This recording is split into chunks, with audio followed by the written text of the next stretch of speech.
Imagine this. You wake up one morning next to her, the woman you once thought only lived in your dreams. She's everything you ever wanted her scent on your sheets. Her legs gently tangled around your life. Her soft voice speaking your name like a secret only the two of you share. In that moment, you feel like you've won. She's yours. You've made it. But something subtle starts to change. She's colder now. Not in a way that invites confrontation, just colder. Her laugh feels a little too practiced. Her touch is there, but it doesn't land the same. Her eyes don't meet yours, they pass through you. And deep down, you feel it, don't you? The quiet unraveling of something sacred.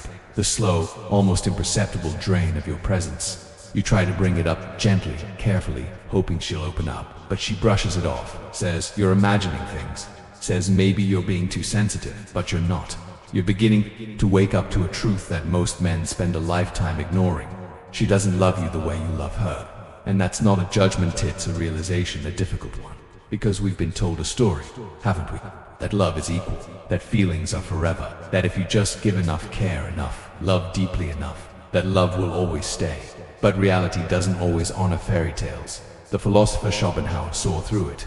He pulled back the curtain on romantic illusion, not to attack women, but to challenge men to stop lying to themselves.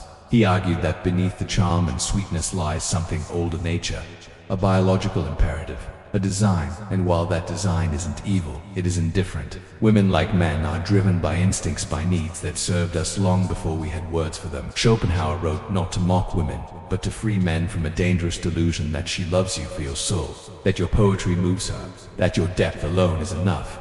In reality, love is often conditional, based on strength, status, protection, ability, potential.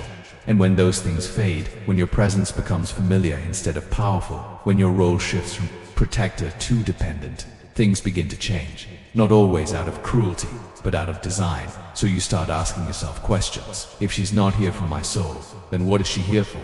Is it my strength, my usefulness, my image? What happens when I'm no longer needed? No longer impressive, will she stay? And these are not questions rooted in bitterness. They're rooted in awakening. Because once you realize the story might not be what you were told, you stop performing, you stop chasing, you stop begging for something that may never have been yours in the way you imagined.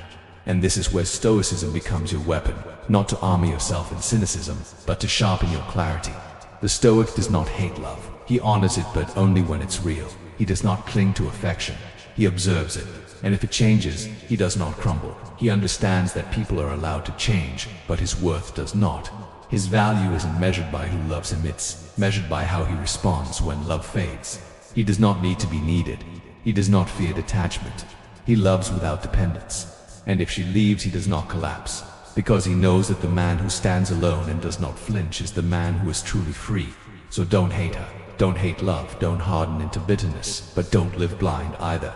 See it all for what it is, the beauty and the illusion, the truth and the story, the mask and the soul beneath it. And when you finally see clearly, something remarkable happens. You stop chasing what was never meant to be possessed. You stop fearing the loss, and you start becoming what no one can take away. Yourself whole, awake, unmoved, unbroken. There's a hidden problem that many men live with, silently, painfully, sometimes for years, and it's buried so deep beneath cultural conditioning, fantasy, and hope that most never see it clearly. They feel it in the pit of their stomach when love starts to slip through their hands, when warmth turns to distance, when presence becomes absence. But they rarely name it. Why? Why do so many men refuse to face the reality in front of them? Why do they double down on illusion, even as their hearts are breaking and their dignity is unraveling? Because the lie is comforting, and the truth is devastating.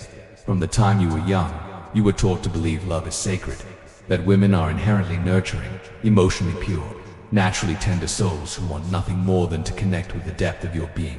You were told that if you're kind, vulnerable, and emotionally available, you will be chosen, that if you give her your heart, she will cradle it like something holy. But Schopenhauer, one of philosophy's most unflinching minds, shattered that illusion with a single sentence. The man is the one who loves, and the woman is the one who is loved. And in that single line lives an uncomfortable truth. There's an asymmetry. Not because men or women are better or worse, but because nature doesn't design fairness, it designs survival. Men are often drawn to love itself, to the idea of union, to the poetry of emotional bonding. Women, Schopenhauer argued, are drawn to something more pragmatic, what a man represents, what he offers, what he can secure. And while that can sound harsh, it's not hate, it's clarity. It's a recognition that attraction and attachment often follow deeper biological patterns, not just soulful connection.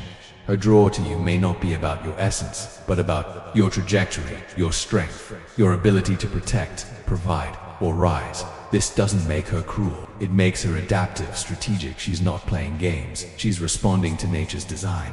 Schopenhauer called this nature's cunning, an evolutionary force that programs behavior not around truth, but around survival. Short-term sweetness, long-term security. Not from a place of evil, but from embedded instinct. The emotions that draw people together are real, but they're not permanent. They shift with context, with status, with perceived safety. Her love may have been deep, but it may not be fixed. Her loyalty may have been honest, but it might not be unconditional. That loyalty often lasts only as long as the value remains. Modern evolutionary psychology quietly confirms what philosophy once shouted. Researchers like David Buss have shown that women, by nature, tend to seek upward mobility in mating, a biological instinct called hypergamy, not out of calculation or cruelty, but as a built-in mechanism for survival and optimization. The ability to screen, test, and filter men for the best possible future is not a flaw, it's function.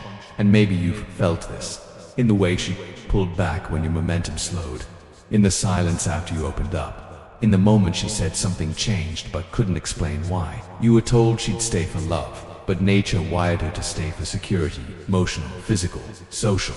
This isn't personal, it's biological. And when you say she changed or she left after I gave her everything, what might really be saying is, I confused biology with destiny. But Schopenhauer didn't write these truths to turn men bitter. He wasn't trying to create division. He wanted to wake men up from the dream, from the illusion, from the pain of false hope, because only when you see clearly can you stop suffering from what was never truly in your control. This is where stoicism becomes your shield. While the romantic man is destroyed by disillusionment, the stoic is transformed by it. He does not resist the nature of others, he studies it, accepts it, adapts. He stops demanding loyalty from the world and starts giving loyalty to himself, to reality, to truth, to a purpose greater than validation. He doesn't fall apart when someone else's emotions shift. He doesn't build his entire identity around being desired, because he understands what Epictetus taught. Don't hope events will turn out the way you want, welcome them as they are. That is the path to peace. And so, the stoic man stops begging to be loved in a way she may not be capable of. He stops pleading to be chosen. He stops writing his worth in someone else's story, and instead he begins to choose himself, not with arrogance, but with clarity. He sees love for what it is, beautiful, powerful, but never owed. He respects her nature, without surrendering his. He loves, but he never begs. He gives, but never abandons himself, and when she walks away, he doesn't collapse. He stands, whole, awake, untouched by fantasy, free from the need to be completed by anyone else. Because the man who sees clearly no longer chases shadows. He walks forward, eyes open, with peace as his compass and truth as his home. Man, not bitter, not broken, but unshakable. Because now you no longer serve the myth, you no longer perform for the dream. You've seen the mechanics, the reality beneath the surface, and in that vision, there is freedom. But freedom always comes with a price. Because once you begin to understand human nature, not just hers, but your own, something irreversible happens. You start to see differently.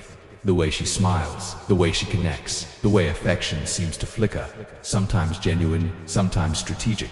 And you realize it's not always deception. It's instinct, it's survival, it's biology. And that clarity, Schopenhauer's clarity, changes everything. The stories you used to tell yourself begin to unravel. The beliefs you carried like gospel begin to crack. You remember the moments you begged to be seen, not realizing you were asking for depth in a system built on adaptation.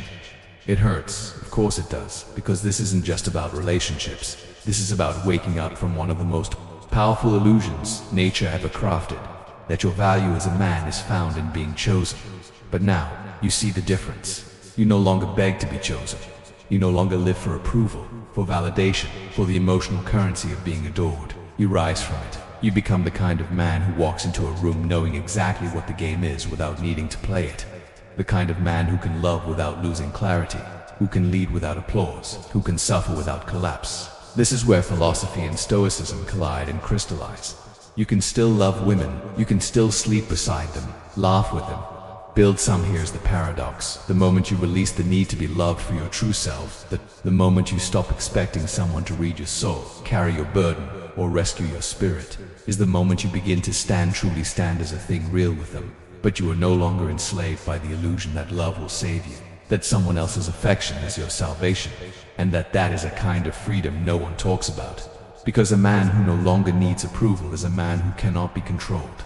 Not by the system, not by fear, not by fantasy. He lives by truth, not temptation.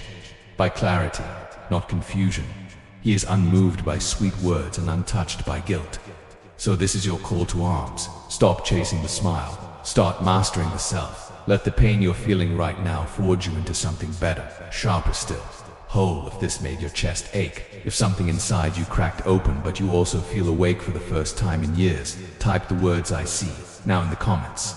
Not for validation, but as a signal to yourself that the pretending, the chasing, the performing it ends today. Subscribe to this channel if you're ready to burn down every illusion the world has fed you and rebuild yourself from truth, discipline, and awareness. Because this isn't about hating anyone. It's about waking up, about taking your power back, about choosing what is real over what is easy.